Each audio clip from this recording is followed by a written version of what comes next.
बहुत बहुत स्वागत है आपका R9 टीवी के हमारे खास बुलेटिन अपना गांव में।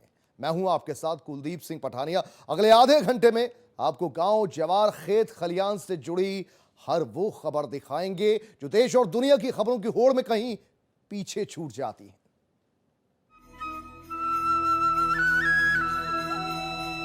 बुलंदशहर से बड़ी खबर आ रही है। यहां भारतीय किसान यूनियन ने बुलंदशहर कलेक्ट्रेट में प्रदर्शन किया है। शहीद पुलिस और अधिकारी और सिपाहियों के लिए भारतीय किसान यूनियन ने 2 मिनट का मौन रखा। कार्यकर्ताओं ने मुख्यमंत्री के नाम डीएम को ज्ञापन भी सौंपा। कार्यकर्ताओं ने आरोपियों को फांसी देने की मांग की है।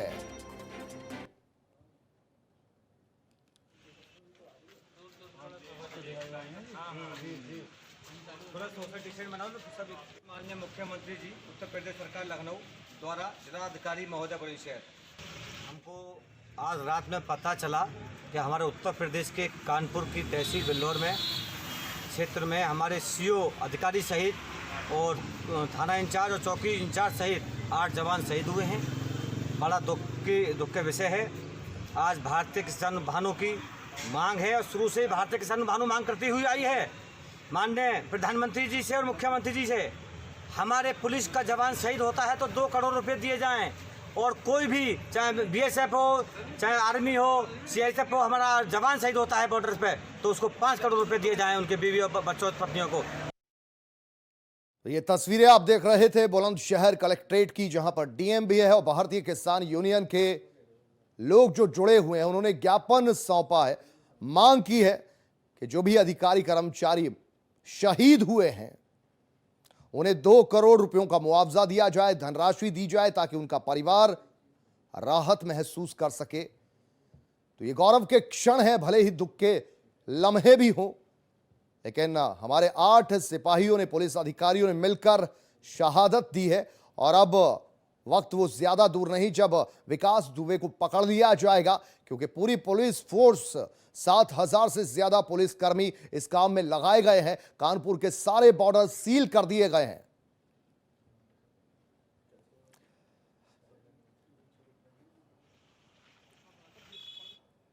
चलिए इस खबर पर और ज्यादा जानकारी लेते हैं। समीर अली इस वक्त हमारे साथ, हमारे संवाददाता बुलंदशहर से जुड़ गए हैं। समीर, आपसे जानना चाहेंगे, भारतीय किसान यूनियन के जो सदस्य हैं डीएम से मिले, क्या कुछ मांग इन्होंने रखी है? बताना चाहूँगा, भारतीय किसान यूनियन के तमाम लोग यहाँ एकत्रित होकर डीएम कार्यालय पहुँचे, यहाँ पर अपना ज्ञापन दिया। मांग की गई है कि जितने भी शहीद हुए हैं कानपुर मुठभेड़ में, सभी के परिजनों को 2 करोड़ रुपए दिए जाएं। साथ ही जल्द गिरफ्तारी की भी मांग रखी गई है। साथ ही साथ यह भी कहा है कि कुछ टेक्नोलॉजिकल नई उस टेक्नोलॉजी के हथियार भी दिए जाएं ताकि इस तरह की जो घटनाएं हैं वो सामने न आए, और जो पुलिस है वो ज्यादातर बुलेट प्रूफ जैकेट में जाए। आगे से एहतियात की मांगे किसान यूनियन।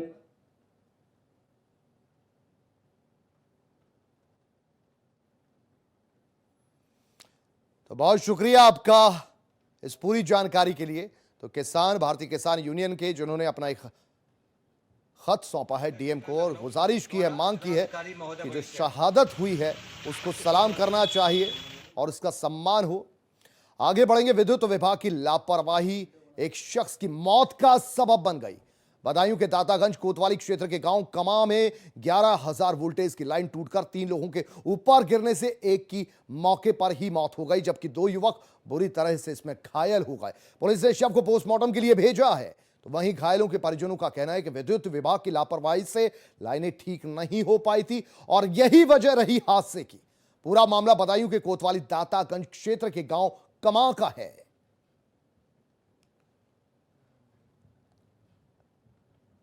पोल पे, उस वाले पोल पे स्पार्किंग हुई थी जी। उस वाले से फिर इस वाले पे हुई। अचानक बीच से तार टूट गया ये जी। तो हम 5 लोग यहाँ पे बैठे हुए थे।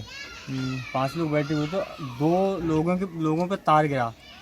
वो एक तो मतलब जो राम लखन है, पुत्र श्री नरेशपाल सिंह, वो उनकी तो मृत्यु हो गई यहीं पे। घायल कितना लोग हुए? घायल हुए 3 लोग, एक हमारे हैं, एक राजू हैं, ये हैं और राम लखन। चलिए इस खबर पर और ज्यादा जानकारी लेते हैं। पंकज गुप्ता हमारे संवाददाता। पंकज, ये बताइए कि वैसे तो 11,000 वोल्ट के वोल्टेज की जो वायर है, तार जो है रिहायशी इलाकों के ऊपर से गुजरनी ही नहीं चाहिए। ऊपर से इतनी बड़ी लापरवाही के ऊपर से गिर के टूट जाती है तार, लोगों की मौत तक हो जाती है। इतनी बड़ी लापरवाही। जी पंकज गुप्ता। आम्ही मांडल्यात माननीय पालकमंत्र्यांनी या ठिकाणी सूचना दिल्यात की जे लॉकडाऊनमध्ये आपण आता ज्या अनलॉकमध्ये आहोत त्याच्यामध्ये जर्जर लाइनें जा रही हैं और अचानक ये 5 लोग बैठे हुए थे, जर्जर लाइन उनके ऊपर गिर गई, जिसमें से एक व्यक्ति की मौत हो गई और 2 घायल हो गए। और घायल होने के बाद ग्रामीण एकदम दहशत में आ गए। तुरंत उन्होंने जाके विद्युत विभाग को आया, किसी तरह विद्युत विभाग ने फिर लाइन को बंद किया, उसके बाद आगे की कार्रवाई हुई।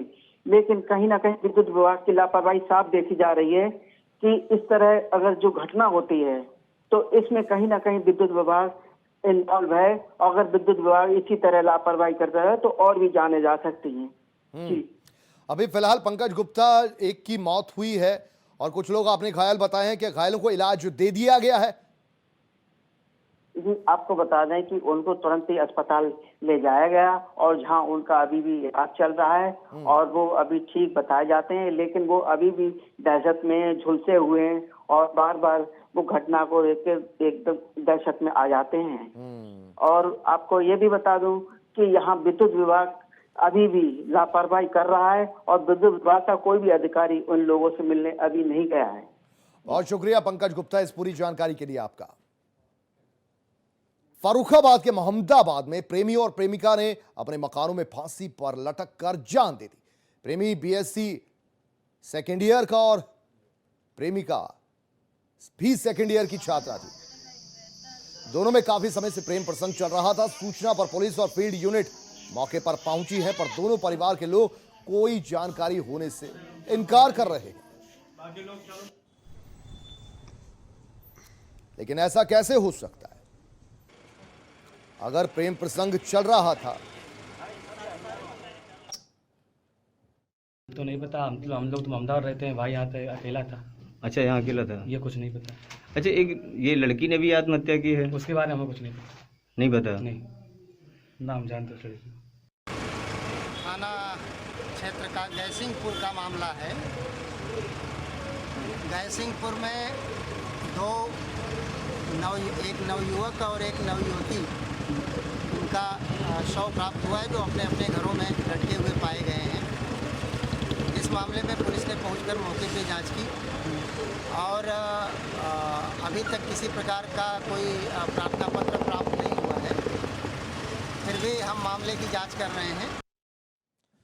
उधर विकासनगर क्षेत्र के तमाम इलाकों में पैदा होने वाली आम की फसल भी इस बार कोरोना संक्रमण के चलते अच्छी खासी प्रभावित हुई, जिसका सीधा असर बागान मालिकों और आम के व्यापारियों पर पड़ा, जिनके लिए इस बार आम फीका साबित हो रहा है। राज्य के कई इलाकों में मशहूर माने जाने वाली इस क्षेत्र की दशहरी और लंगड़े आम की फसल बेहद खास मानी जाती है, लेकिन इस बार यहां के रसीले आम पर कोरोना वायरस का प्रभाव देखने को मिल रहा है। बाजारों में सीमित समय की बाध्यता और बड़ी बड़ी फल मंडियों के बंद होने के चलते फलों का राजा आम भी संकट के दौर से गुजर रहा है। इतना ही नहीं, बाग से लेकर आम की ठेली पर बिकने तक पूरी व्यवस्था चौपट सी हो गई है। ऐसे में आम की बागवानी खरीदने वाले तमाम व्यापारी, ठेकेदार लोग बड़े आर्थिक नुकसान से गुजर रहे हैं।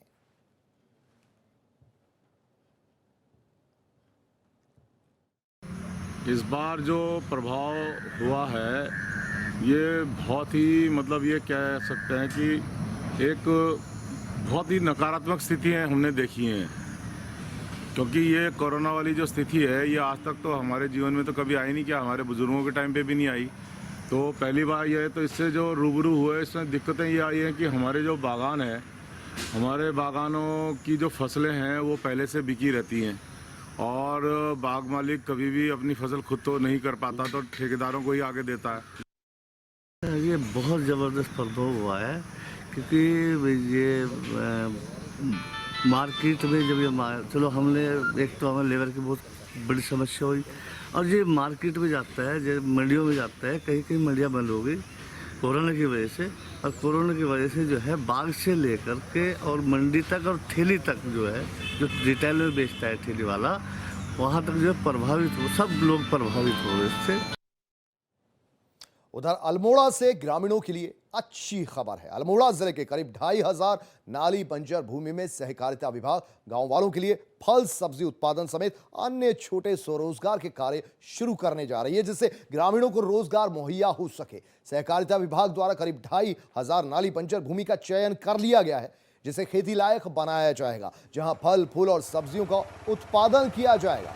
इस योजना के तहत पलायन से वीरान हो चुके अल्मोड़ा के गांव में एक बार फिर खेती और उद्यानिकी को बढ़ावा देने के लिए सहकारिता विभाग ने मत्स्य विभाग, पशु विभाग, कृषि विभाग, मनरेगा के साथ मिलकर कोशिशें करनी शुरू कर दी हैं, ताकि ग्रामीणों को सब्जी और फल उत्पादन के लिए सरकारी स्तर पर प्रेरित किया जा सके, उन्हें काम मुहैया कराया जा सके।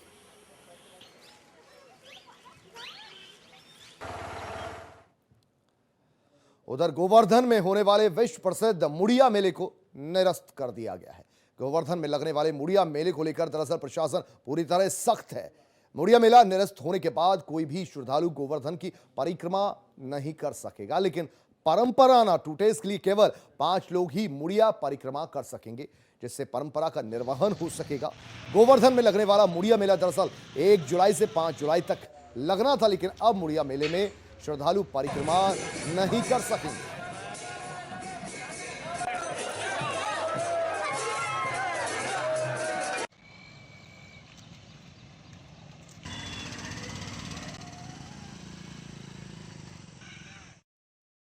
पुलिस व्यवस्थाओं में गोवर्धन परिक्रमा स्थल पे आने वाले स्थानों में 14 बैरिकेडिंग लगाई गई हैं। इन बिंदुओं पर फोर्स तैनात की गई है। इसके अलावा जनपद की बाहरी इस बिंदुओं से आने वाले 10 पॉइंट चिन्हित किए गए हैं, जहां से लोग प्रवेश करते हैं।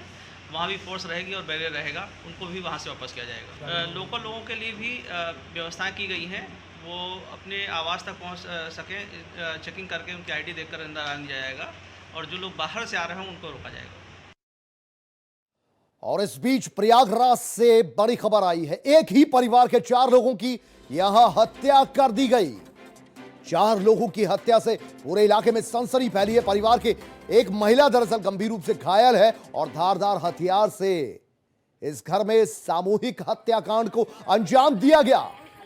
होलागढ़ थाना क्षेत्र के देवापुर इलाके का यह पूरा मामला।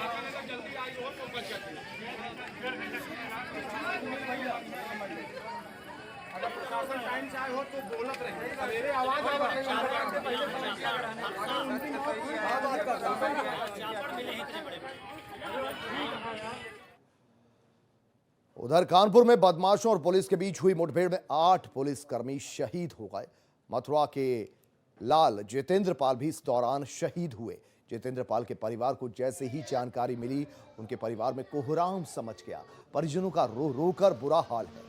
जितेंद्र मथुरा के थाना हाईवे इलाके के इंदिरा विकास कॉलोनी में रहते थे और 5 दिन पहले ही वापस ड्यूटी पर लौटे थे।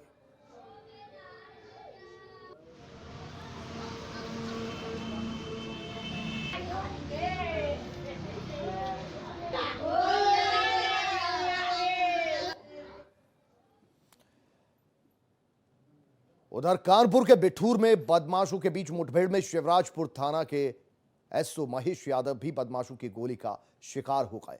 जैसे ही घटना की जानकारी उनके गांव में पहुंची, यहां पर भी परिवार समेत पूरे गांव में कोहराम मच गया। महेश यादव का स्वभाव इतना अच्छा था कि गांव के लोग उन्हें भूल नहीं पा रहे।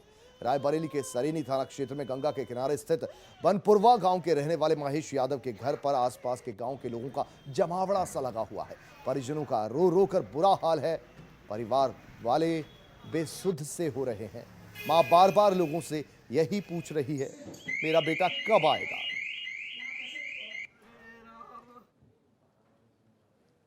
उनका बिहेव बड़ा अच्छा था, व्यवहार बड़ा अच्छा था उनका। गांव में आते थे वो सभी लड़कों को जो है प्रोत्साहन देते थे कि बच्चों पढ़ो, तुम आगे बढ़ो, ऐसे ऐसे करो तो तुमको ऐसे उन्नति मिलेगी। और वो मतलब बचपन से भी एक बहादुर थे। वो उनके अंदर जज्बा था और उन्होंने अपने जज्बे को जो है आज दर्शा दिया दुनिया के सामने। और बहुत ही अच्छा जो है उनका व्यवहार था। लोगों में आना, गांव में बड़े बुजुर्गों से मिलना, सबसे बातचीत करना। मेरी पापा से फ़ोन पे नहीं बात की। रात में 8-9 बजे पापा खाना खाने आए थे। उसके बाद फिर जब मैं 3 बजे फ़ोन की, किसी ने फ़ोन उठाया, बोला कि बेटा मुठभेड़ चल रही है, बाद में फ़ोन करते हैं। तो मैंने जब जैसे पापा देश की सेवा करते हुए सही लोग हैं, मैं भी चाहता हूँ कि ऐसे ही मुझे भी मतलब कि मैं भी देश के लिए कुछ करना चाहता हूँ। महेश के बारे में बहुत अच्छा स्वभाव है, ऐसा स्वभाव है कि लड़का आता है तो सब गांव से मिलकर जाता, सबसे मिलकर करता है। बहुत अच्छा स्वभाव लड़का का, और सुबह का लड़का जल्दी मिलेगा नहीं, इतना अच्छा स्वभाव लड़का का। अच्छा पूरे गांव से कपरी रहा, पूरा गांव जब से सुनी थी, पूरा गांव सब लड़का बच्चा सब इकट्ठा है।